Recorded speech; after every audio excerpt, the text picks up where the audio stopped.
네, 계속해서 전문가 모시고 이번 사고 원인과 대책을 짚어보겠습니다. 네, 이송규 한국안전전문가협회장 모셨습니다. 어서 오세요. 어서 오십시오. 네, 안녕하세요. 예, 안녕하세요.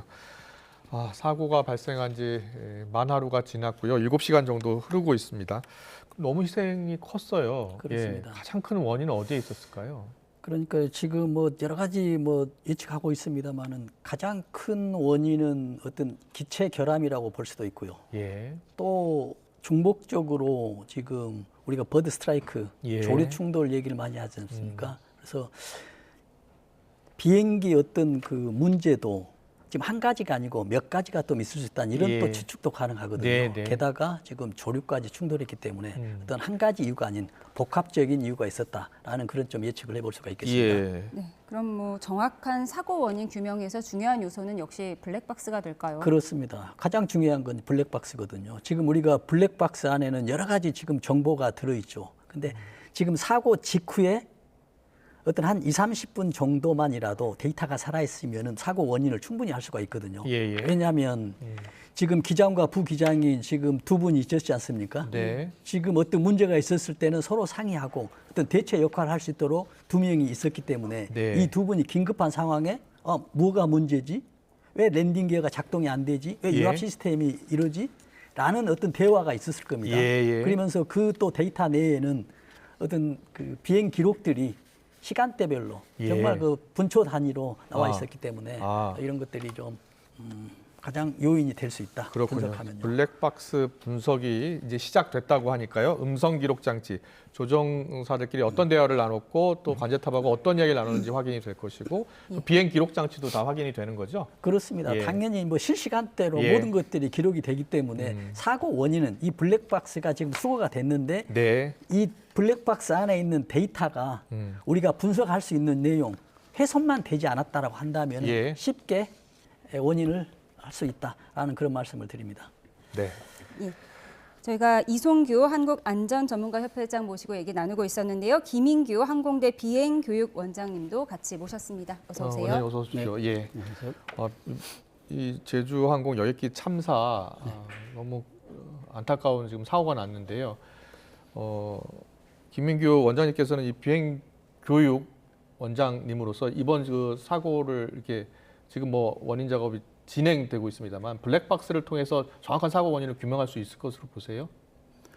블랙박스가 뭐 가장 중요한 예. 증거가 될 수 있고요. 예.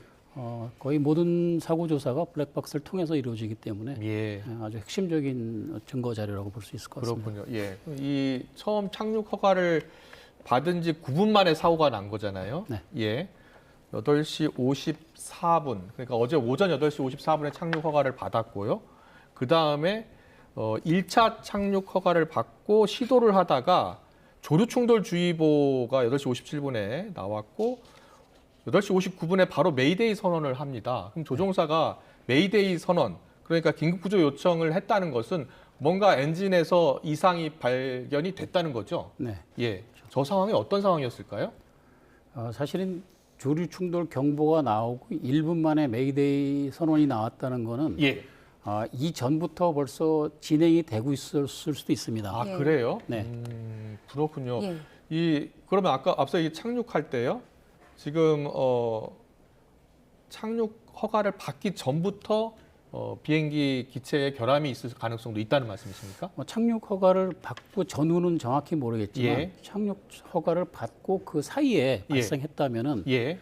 그러면 조종사는 먼저 내가 이제 착륙을 위해서 조정을 하고 있으니까 그 상황에서 조류 충돌을 했다 하면은 그 상황에서 취해야 될 조치들이 있습니다. 그렇군요. 예, 먼저 항공기를 안정시켜야 되고 예. 항법 장비라든가 기타 착륙에 필요한 것들을 세팅을 하고 그러고 난 다음에 이 커뮤니케이션을 합니다. 예. 제일 마지막 단계가 메이데이 콜을 하는 거기 때문에 그렇군요. 그러기 위해서는 시간이 어느 정도 몇 분이 좀 소요가 될 필요가 있죠.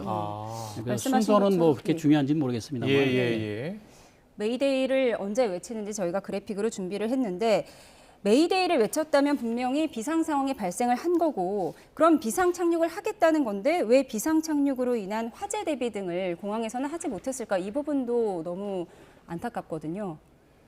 메이데이도 저기 나오는 것처럼 사실은 여러 가지 상황이 있습니다. 이제 예. 연료 부족이 여도 메이데이 콜을 하는 거고 예. 그다음에 실제로 엔진이라든가 기체에 불이 났다든가 그다음에 엔진이 꺼지거나 그다음에 기체에 어떤 문제가 생겨서 정상적인 착륙이 불안정할 때 그렇군요. 이때도 이제 정도에 따라서 메이데이를 선포를 하는데 예. 그 상황에 따라서 지상에서 준비할 사안이 있고 안 해도 되는 사안이 있고 합니다. 예. 그렇군요. 그래서 조금 전에 정보합동 브리핑을 보니까 59분에 메이데이 선언을 기장이 했고 바로 소방서에 연락을 했다는 거예요. 그래서 네. 소방서 이제 출동을 했다는 겁니다. 근데 그게 불과 4, 5분 동안 일어난 일이고요.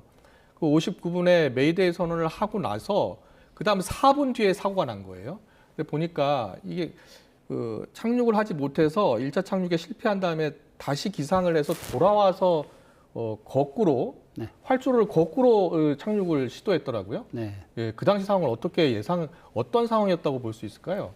그 정상적인 상황이라면 먼저 어떤 안전에 저해가 되는 상황이 발생해서 내가 복행을 했다 하더라도 예. 사실은 원래 돌아왔던 방향으로 다시 돌아서 한 바퀴 더 돈다는 네, 말씀이시죠? 그래서 착륙을 위한 준비를 철저히 한 다음에 아. 다시 돌아오는 게 일단 원칙이고요. 그게 원칙이군요. 네, 예. 근데 이제 그거는 정상일 상황에서 그렇게 하고 예. 지금 이번 사고 같은 경우에는 아직 우리가 이제 밝혀지지 않은 부분이 많이 있기 때문에 예. 단언하기는 어렵지만 예. 네. 조종사 입장에서만 본다면 그렇게 돌아서 들어오기에는 뭔가 좀 불안한 어떤 그런 극적인 상황이 조종실 내에서 벌어지지 않았을까 하는 추정을 할 수 있을 것 같습니다. 그렇군요. 예, 지금 버드 스트라이크 얘기가 가장 많이 나오고 예. 조류 충돌로 인한 엔진 이상이 있었을 것이다 이런 추정이 나오고 있는데 그렇다고 해서 엔진 이상이 바로 랜딩 기어 고장으로 이어지는 건 아니다. 이것이 또 많은 분석이잖아요. 네, 그렇습니다. 그건 사실 뭐 시스템적으로도 그렇고 별개의 사안이고요. 엔진이 고장났다 해도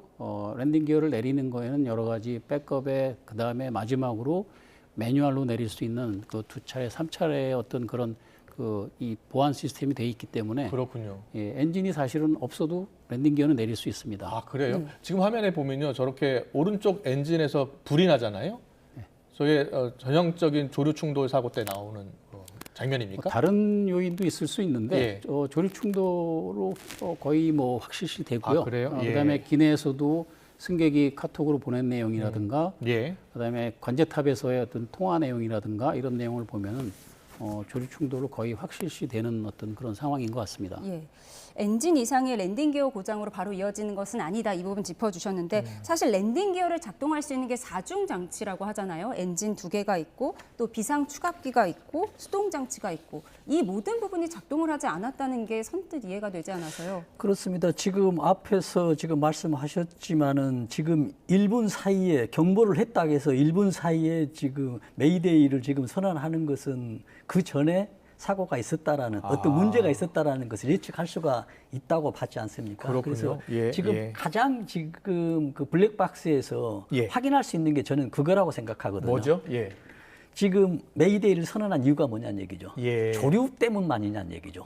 조류는 뭐 여러 건이 발생합니다. 미국에서는 뭐 1만 건 이상 발생한다고 합니다. 그렇군요. 우리나라도 예. 뭐 몇 년간에 뭐 몇백 건이 발생했거든요. 예. 그래서 웬만한 조류는 엔진에 들어가서 뭐 불타고 뭐 아까 화면에서 나왔지만 뭔가 떨어지잖아요. 예. 그 조류에 뭐 어떤 잔해물일 수도 있고 어떤 부피도 있지만은 예. 그것이 가장 문제인데 그렇다면 지금 앵커께서 말씀하신 대로 지금 랜딩 기어를 작동하면 유압 시스템으로 작동을 하거든요. 예. 자동으로 하게 돼 있어요. 예. 네. 그런데 지금 작동이 안 됐어요. 그러면은 기장이 수동으로 하게끔 돼 있거든요. 그럼 일단 자동이 안 됐으니까 유압 시스템이 망가졌다고 보잖아요. 예. 그러면 그 다음에 수동으로 랜딩 기어를 작동한다는 얘기죠. 그 랜딩 기어도 작동이 안 돼요. 이미 엔진 하나는 이미 불타는 것으로 추정이 되고 그래서 여러 가지 상황으로 보면은 이 기체가 어떤 문제에 좀 쌓여있지 않느냐. 조류 하나만이 아니고 라는 그런 예측을 지금 비행했던 상황이나 여러 가지 정황들로 보면 우리가 객관적인 추정을 해볼 수 있다. 지금 그렇게 말씀드리겠습니다. 그렇군요. 알겠습니다. 그런데 전 세계적으로도 이 랜딩 기어에 문제가 있어서 저렇게 동체 착륙하는 경우가 있잖아요. 저희가 네. 뉴스로도 종종 보내드렸는데 있습니다. 지금 저 장면을 보면요, 이 기체가 약간 떠 있어요. 그러니까는 보통은 기체 동체 착륙을 하면 이렇게 머리 부분을 아래로 내린다고 하더라고요. 네. 근데 이거 저기 약간 떠 있어서 당시에 어떤 상황이 있었는지 혹시 기체를 숙이기가 어려운 상황은 아니었는지 이런 이야기가 나오더라고요. 저 상황이라면 조종사가 충분히 조정을 할 수 있는 상황입니다. 조정관으로. 그래요? 예, 그렇기 예. 때문에 저 비행기에 지금 그 수평 꼬리 날개 쪽을 보면 위로 올라와 있습니다. 아, 그거는 그래요? 조종사가 조정관을 당겼다는 얘기고 당겼다는 얘기는 그럼 그 얘기는 기수가 올라가도록 조치를 하고 있는 아, 겁니다. 그렇군요. 네, 예. 그래서 정상적인 어떤 착륙 단계에서는 예. 보통 저런 식으로 기술을 당겨서 항공기의 어떤 공기와 접촉하는 면을 증가시킴으로 인해서 아, 그렇군요. 속도를 줄입니다. 아, 저렇게 예. 뭐 땡겨서 속도를 줄이는 것도 방법이군요. 네, 아니면은 예를 들어서 날개 윗면에 있는 스포일러라는 그런 부분을 작동시켜서 예. 그 부분이 나오게 하면서 또 마찬가지로 공기 접촉면을 늘린다든가 그러니까 보통 우리가 비행기 착륙할 때 보면 보조 날개가 날개 뒷부분 보조 날개가 이렇게 그 플랩이라고 펼쳐지잖아요. 하죠. 예. 근데 지금 보면은 그 다 플랩이 안 나와 펼쳐지지 있습니다. 않아요. 그러니까 네.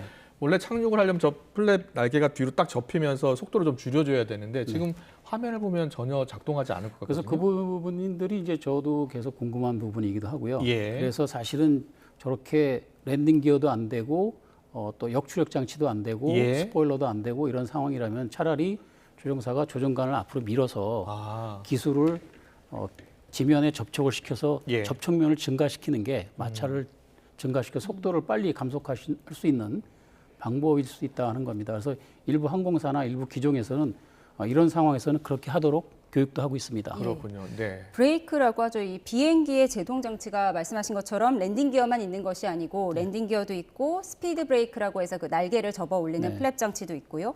엔진 역추진 장치도 있다고 하는데 이 모든 것이 지금 작동을 안 하는 거잖아요. 그림상으로 보면은 사실은 엔진 역추진 장치는 저 오른쪽은 사실은 열린 것처럼 보이기도 하고요. 예. 예. 왼쪽은 사실은 그 매끈하게 보이기 때문에 안 열린 거로 보입니다. 그래서 사실은 그 리버서라고 하는데요. 네. 역추진 장치를 레버를 당기게 돼 있는데 동시에 당기면 사실 양쪽이 다 나옵니다. 아, 그런데 이제 보통 이렇게 한쪽 엔진이 죽었다고 간주를 할 때는 보통 이 역추력 장치를 사용하지 않는 걸 권고합니다. 그렇군요. 예, 왜냐하면 예. 지금 이 비행기는 좌우로 조정할 수 있는 것이 아무것도 없습니다. 아, 그런 상황에서 한쪽 엔진은 작동하고 한쪽 엔진은 역추력 장치를 쓰게 되면은 예. 항공기 기수가 한쪽으로 돌 오히려 경우에 오류가 날 수 있다. 그거를 예. 조정할 수 있는 수단이 없습니다. 그렇군요. 예, 지금 저게 활주를 역으로 지금 이용해서 착륙을 시도하는 거잖아요. 네. 근데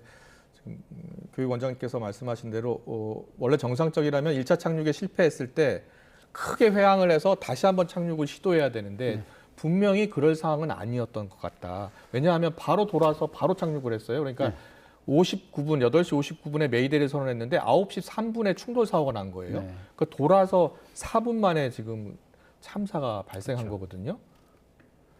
그 정상적으로 만약에 판단하거나 정상적인 어떤 그런 결정이 이루어졌다면 예.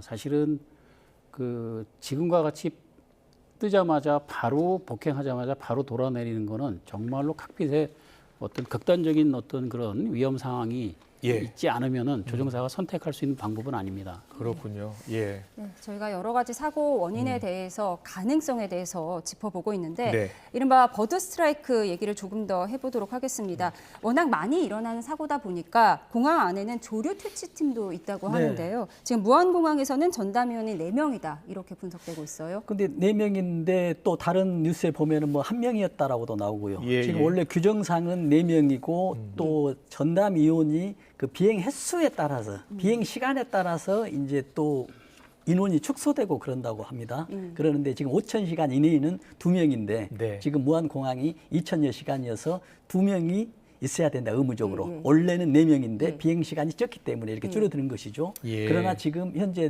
매스컴에 나오는 거 보면 1명이었다라는 것도 지금 나오고 있어서 예. 정확히 지금 버드 스트라이크 퇴치 인원이 몇 명인지도 지금 확인이 필요한 상황입니다. 퇴치를 어떤 방식으로 하는 거예요? 그래서 여러 가지로 이제 뭐 전파를 발생하는 경우도 있고요. 네. 뭐 소리로도 하는 경우도 있고. 새가 싫어하는 데시벨을 이용한다 이런 얘기도 그렇죠. 나오더라고요. 뭐 소리로 소음으로도 하고요. 그래서 여러 방법으로 있는데 일단 이런 새라는 동물들이 또 매번 사용을 하면 또 여기에 적응해서 좀 이런 것들이 어려운 상황이어서 특히 이제 외국 같은 경우 보면은 이런 조류 이런 것들이 많아지다 보니까는 굉장히 골머리를 아픈 이런 예, 경우도 예, 있어요. 예. 그래서 이런 문제들이 조금 이제 앞으로 가면 갈수록 이런 것도 늘어나고 있거든요. 그래서 늘어나고 있는 대신에 우리 제도는 지금 더 완벽해지지 않고 그대로 머물러 있어서 또 제도도 늘어난 만큼 더 완벽하게 세밀하게 어떤 조치들 대책이 필요하다 이런 말씀을 드립니다. 네, 지금 저렇게 조류, 새떼, 철새들이 이동을 하는 모습을 잠깐 보여드리고 있는데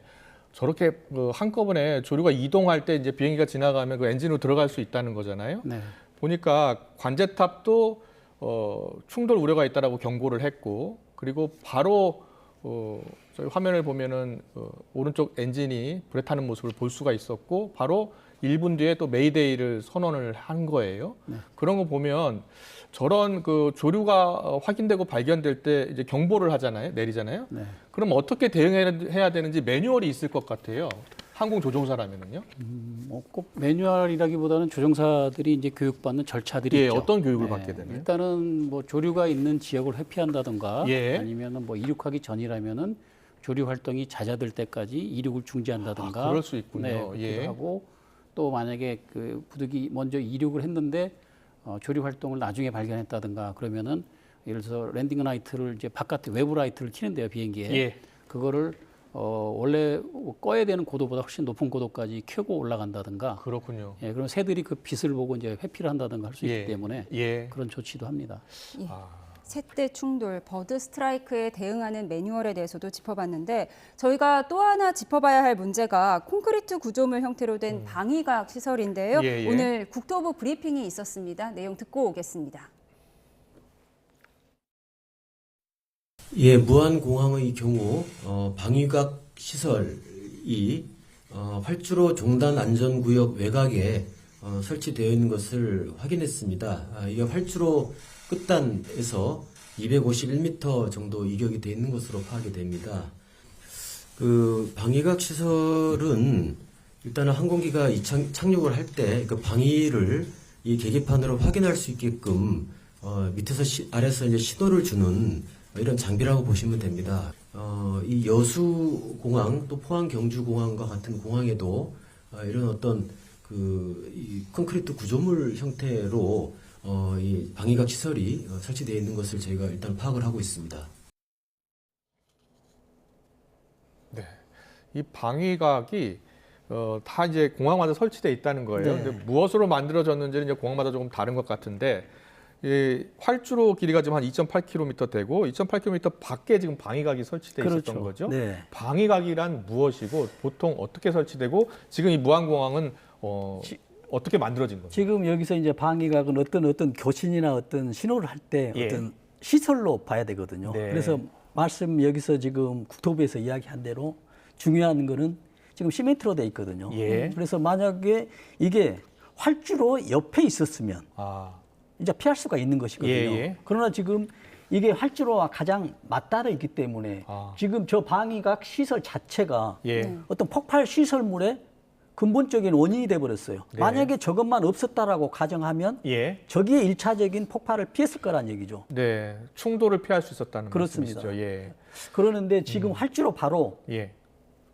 끝단에 연결돼 있었기 때문에 저게 이제 그렇습니다. 예. 콘크리트에서 지금 저기에 지금 차량 중량이 지금 활주로가 끝나고 나서도 한참을 비행기가 더 그렇죠. 가잖아요. 실제 251m. 예. 지금 250m 더 간 거예요. 그렇죠. 지금 우리 활주로가 보면은 활주로가 있고 그 다음에 안전구역이라고 있거든요. 활주로 예, 예. 끝단 안전구역. 예. 근데 안전구역 끝단 부분에 저기 방위각 시설이 있고 예. 그 다음에 이제 또 방호벽이 좀 있거든요. 방호벽이 있었죠. 네. 예. 그래서 지금 우선 여기서 볼 때는 지금 방호벽 지금 방위각 시설이 지금 부딪히는 그런 지금 상황이 발생되고 있거든요. 예. 그래서 저게 일차적으로 그 충돌하는 1차 단계가 되는 것이었습니다. 그렇군요. 방위각 시설이 하나 있고 그다음에 외벽이 있고. 네. 예.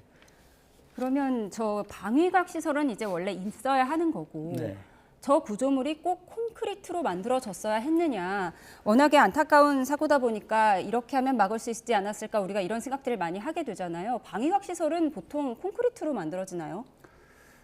사실은 그거에 대한 정확한 어떤 규정이라든가 내용은 없습니다. 예. 제가 관련 규정도 찾아보고 했는데 사실은 이게 활주로 종단 안전구역이죠. 저기 RESA라고 하는데 이 공항에 예를 들면 코드별로 나눠져 있습니다. 코드 3, 4에 해당하는 공항이기 때문에 저게 예를 들어서 250m라고 하면은 사실 여기는 제가 알기로는 저게 그 종단부터 260m, 266m로 지금 알고 있고요. 아, 예. 일단 규정에는 어긋나지 않고 부합은 하는데 예. 문제는 저 아까 국토부 발표에서도 말씀하셨듯이 안에 콘크리트로 시설물을 해놓고 거기다가 흙으로 씌워놨는데 네. 콘크리트의 두께가 얼마인지 높이가 얼마인지는 저희가 모릅니다.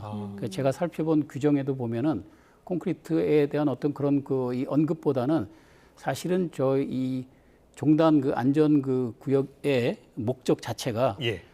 이번처럼 이게 그 활주로를 넘어섰을 때 그 항공기가 저기에 접촉을 해서 항공기에 오는 충격을 최소화하는 어떤 데미지를 최소화하는 목적이 있는 겁니다. 그렇군요. 예, 그렇기 예. 때문에 만약에 저런 이 둔턱이 없다면은 이 방위각 시설이라고 하는 보통 로컬라이저라고 합니다. 네. 저 시설물을 치고 나가는 겁니다. 비행기가. 원래는요. 네, 예. 그러면서 속도를 더 줄이게 되고 그래서 외벽이라는 거는 사실은 사실 항공기를 방지하기 위한 그런 목적은 아니고요.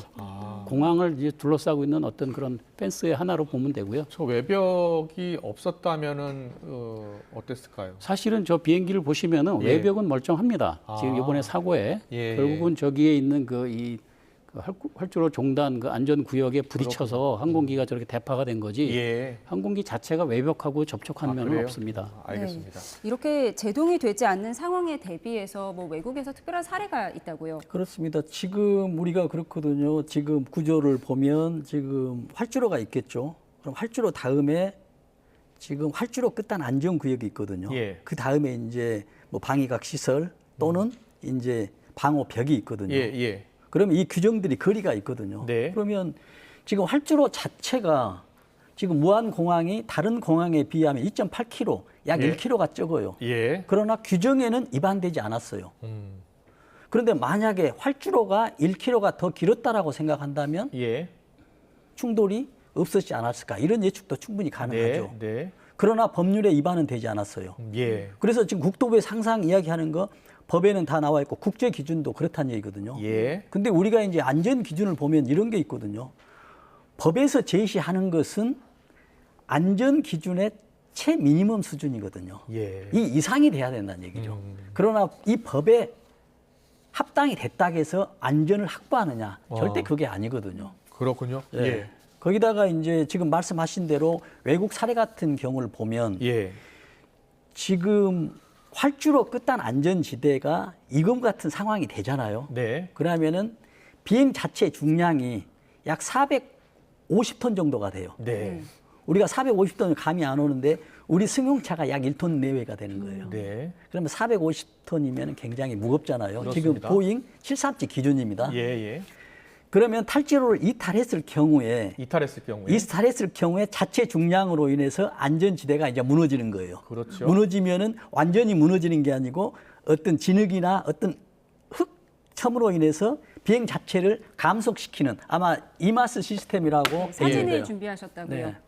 네, 사진을 좀 보여주시면 좋겠습니다. 아, 그러니까 저 활주로가 끝나는 지점에 새로운 감속 시스템을 도입을 해서 속도를 확 줄여준다는 거예요. 그렇죠. 예. 저 지금 앞에가 좀 패여 있죠. 아, 그렇네요. 예. 저게 뭐가 되냐면 지금 비행기 자체 중량으로 인해서 활주로 끝단 안전지대가 무너지는 거예요. 저기를 통과하기가 쉽지 않죠. 아, 그렇군요. 네. 예. 이게 이제 미국 사례거든요. 아, 저 비행기, 저 여객기도 동체로 착륙을 했나 보죠? 그렇죠. 동체를 착륙했습니다. 아, 그렇네요. 예. 네. 동체로 착륙했고 활주로를 이탈했는데 네. 저렇게 꺼지면서 속도를 줄인 그래서 거예요. 속도를 줄이는 거예요. 예. 그래서 이마스 시스템. 이마트 시스템이라고 네. 합니까? 네. 아, 그래요? 그래서 지금 우리나라도 아직은 없고요. 예. 일본에도 없습니다만은 외국에는 지금 뭐 100여 곳이 있다고 합니다. 그런데 지금 우리가 울릉 공항을 건설 중에 있잖아요. 예. 지금 울릉 공항에서 이걸 계획을 하고 있습니다. 그래요. 울릉 예. 공항에서 이제 계획을 한 이유가 지금 바다하고 가깝기 때문에 지금 활주로 끝단 안전 지역이 예. 작기 때문에 이 시스템을 도입할 것을 검토한다고 하거든요. 그렇군요. 네. 필요할 것 같은데요, 원장님 어때요? 저 시스템이 지금같이 조류 충돌 사고도 많고요. 그런 상황에서 비상 착륙해야 되는 그런 상황이 발생했을 때 저렇게 완충 장치가 있다면은 사고를 크게 줄일 수 있을 것 같은데 어떻게 보세요? 네, 저게 이제 EMS죠. EMAS, EMAS라고 해요? 예. 영국 같은 데도 이제 설치가 돼 있고요. 예, 예. 저게 이제 기본적으로 활주로라는 거는 항공기가 뜨고 내리고 착륙하기 때문에 굉장히 그 강도를 높게 가져야 됩니다. 단단하겠죠. 네, 네. 예. 근데 이제 저기 활주로를 넘어선 저 지역은 굉장히 좀 그 연한 재질로 만듭니다. 그래서 만약에 이제 우리가 뻘 같은 데 많이 들어간다면은 예. 비행기도 마찬가지로 저기에 그 착륙 바퀴들이 걸려서 저항력을 최대로 증가시키는 거죠. 그럴 수 네, 네. 있겠네요. 네, 그렇게 해서 이제 항공기의 속도를 여기서 다 감속을 시키는 예. 그런 역할을 하는 부분이 되겠습니다. 그래서 저런 것들을 설치를 하려면은 사실은 공항에 대한 어떤 투자라든가 이런 부분도 그래야 필요하고요. 되겠는데요. 예. 그래서 그렇습니다. 지금 그러니까 우리나라 지금 시스템이 어떻게 되냐면요. 예. 지금 비행기가 고장이 났다. 네. 그러면 기장이 이걸 대응을 못한다. 라고 하면 사고 나버린 거예요. 100%. 그런데 지금 기계가 고장이 났고 비행기가 고장이 났고 또 기관사가 또 작동을 했는데 안 될 수도 있지만은 갑자기 당황하게 되면은 어떤 FM대로 진행이 안 될 수 있거든요. 예, 이런 예. 것들을 이제 방어를 해야 되는데 네. 우리가 휴먼 에러가 오지 않습니까? 예. 우리가 지금 그 고령자들 자동차 급발진 아니고 일반 사람들 급발진 한번 보면은 전부 다 휴먼 에러거든요. 실수를 할 수 예. 있어요. 예. 누구든지. 그러나 그런 실수를 했을 경우에는 밑에 지상에서는 대책이 없다는 얘기죠. 그래서 그런 시스템으로 이걸 도입을 하고 또 하나는 뭐가 되냐면 지금 우리가 방호벽이 있지 않습니까? 예. 지금 방호벽은 말 그대로 방어를 하고 지금 보호하는 벽인데 만약에 이게 충돌돼 버리면은 아니 폭발의 원인이 돼 버립니다. 네. 우리가 지금 자동차 고속도로에서도 도로 지선에 보면은 방호벽이 있어서 범퍼 역할을 할 수 있는 쿠션된 어떤 재질로 되어 있잖아요. 그렇군요. 그러나 예. 지금 비행 공항에서는 이런 시스템이 안 돼 있기 때문에 이런 시스템 자체들이 어떤 범퍼 역할을 할 수 있는 속도를 일부라도 줄일 수 있는 시스템이 도입이 이것과 플러스 도입된다라면 예. 충돌돼 있을 때 상당히 효과가 있겠다라는 그런 그렇군요. 말씀. EMAS, 이마스 시스템에 대해서도 알아봤습니다. 예, 중력에 의해서 일부 지반이 낮아지는 시스템인데 지금 어제 사고가 난 다음에 많은 시청자께서는 허드슨강의 기적 영화를 떠올리는 분들도 많이 있을 것 같아요. 실화를 다룬 영화니까요. 바다에 떨어졌으면 어땠을까? 아니면 잔디밭에 떨어졌으면 어땠을까? 이런 가정을 하는 분들도 많이 계시거든요.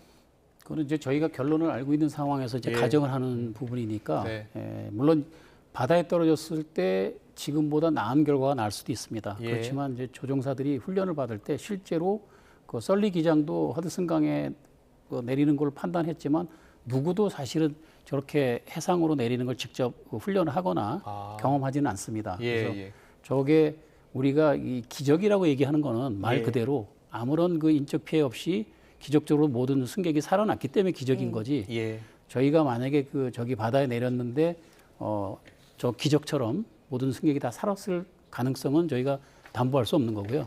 그다음에 모든 승무원들이나 조종사들한테 훈련할 때는 더군다나 활주로가 바로 앞에 있기 때문에 활주로에 내리도록 활주로를 이용하는 원하는 게 게 먼저다. 예, 그게 예. 최우선입니다. 알겠습니다. 계속해서 저 보잉 737-800 기종에 대해서 좀 물어보겠습니다. 이 보잉 737-800 기종이요. 최근에 랜딩 기어가 고장나는 사고가 좀 있었다고 하더라고요. 혹시 들으신 게 있나요? 오늘도 뭐 예. 그 뉴스가 나오곤 했는데요. 예, 예.